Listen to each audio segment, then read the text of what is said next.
Hi guys, মই আজি আপোনালোকক দেখাবলৈ ওলাইছোঁ নিজৰ কলৰ বেকগ্ৰাউণ্ড স্ক্ৰীনটো কলিং বেকগ্ৰাউণ্ড স্ক্ৰীনটো কেনেকৈ চেঞ্জ কৰিব পাৰি।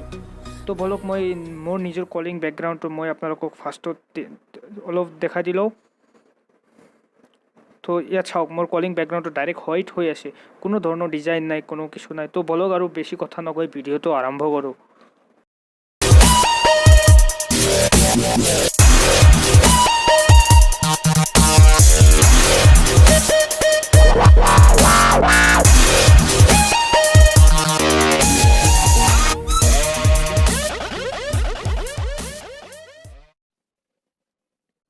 তো ইয়াৰ বাবে যাব লাগিব আপোনালোকৰ প্লে ষ্ট'ৰত যাই না এটা এপ চাৰ্চ কৰিব, আৰু নহ'লে মই ডিছক্ৰিপশ্যন লিংকত লিংক দি দিছোঁ, তাৰ পৰাও ডাউনলোড কৰি ল'ব পাৰে। তো প্লে ষ্ট'ৰত যাই চাৰ্চ কৰিব ফোন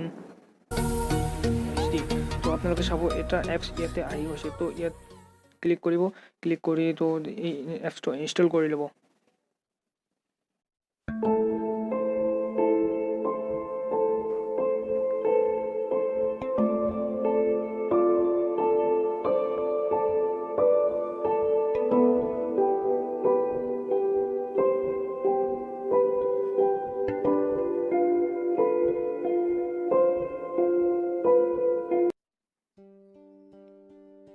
ইনষ্টল কৰি ল'ব।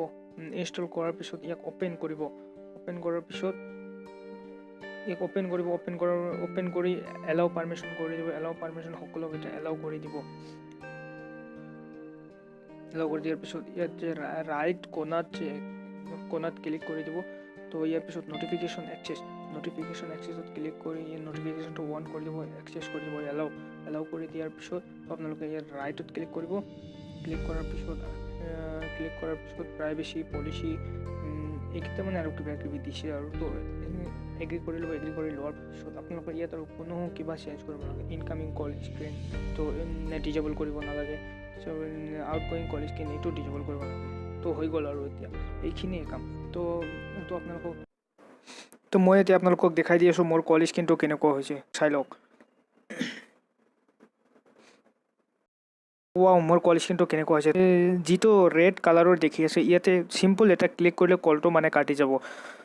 আপোনালোকৰ যদি মোৰ ভিডিঅ'টো ভাল লাগি থাকে এটা লাইক কৰি দিয়ক, আৰু মোৰ চেনেলটো ছাবস্ক্ৰাইব কৰি দিয়ক আৰু বেল আইকন দবাই দিয়ক লেটেষ্ট ভিডিঅ' সোনকালে পাবলৈ। তো বাই বাই গাইজ।